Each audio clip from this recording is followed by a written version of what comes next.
Here's why I think what's happening with Tornado Cash is going to send much bigger ripples throughout the cryptocurrency space, how it's being developed, even bigger than what happened with UST and Luna. If you want to know what I'm talking about, please continue to watch. But first, I also encourage you to hit the like button and hit subscribe.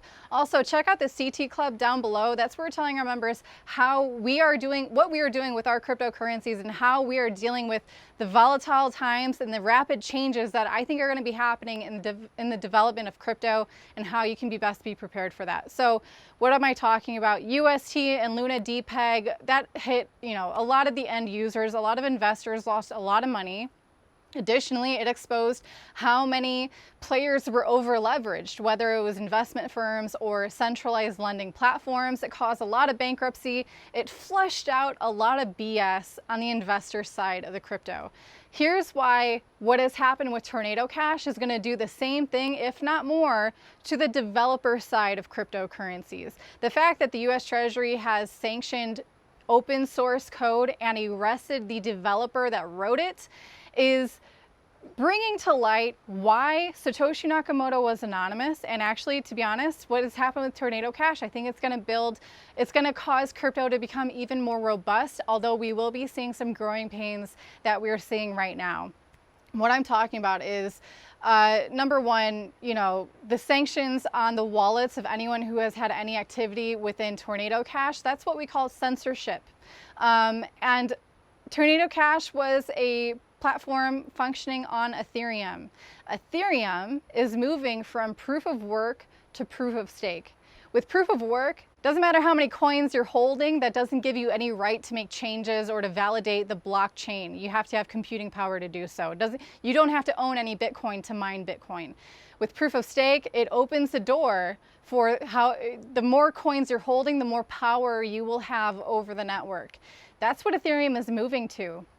That means that all of these centralized exchanges that allow you to stake Ethereum or any proof of stake coin, that centralized entity, even though they're being your custodian, you are still their unsecured creditor, by the way, if you didn't learn your lesson from Voyager or Celsius.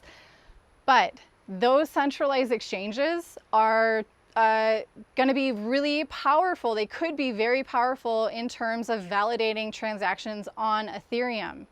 These guys are centralized. A lot of them are based in the US. A lot of them are centralized to the point where it's very easy for the US to go ahead and rain down their power on them to make them obey their laws. And their laws might dictate that you have to censor transactions that have anything to do with privacy. Maybe Tornado Cash is the first one, but maybe you had any exposure at all to a coin that was involved with the privacy coin mixer or whatever. And these validators could be censoring your transactions on that blockchain. Now, Ethereum was created, like most other cryptocurrencies, to be called censorship resistant. Could the other Ethereum validators see these centralized entities as a threat, as a malicious actor, because they're trying to censor transactions? Could the rest of the Ethereum network come to a social consensus and slash the validating, the staked amount of these centralized platforms? Again, that's not just their own, supply of Ethereum. It's the coins of all their users who are staking through them. Can these centralized entities turn around and sue whoever decided to slash their stake? I don't know how that happens with a decentralized network, but these are some things that we all need to be paying attention to. And I'm trying to be careful here about what I'm saying, because I know a lot of people, everyone wants to know for sure, will the Ethereum merge be good or bad? Will it be successful or will it fail? And I think you have to understand what you measure success by. Is the price going to go up? Is it going to become deflationary? Yes, most likely. Is it going to eventually become governmentally controlled and heavily regulated? That's also a possibility too, because that's what proof of stake is kind of opening the door to. I would love to know the kinds of safeguards that Ethereum has to prevent this from happening. But again, it being a permissionless public system, can they stop anyone from being a validator? I don't know.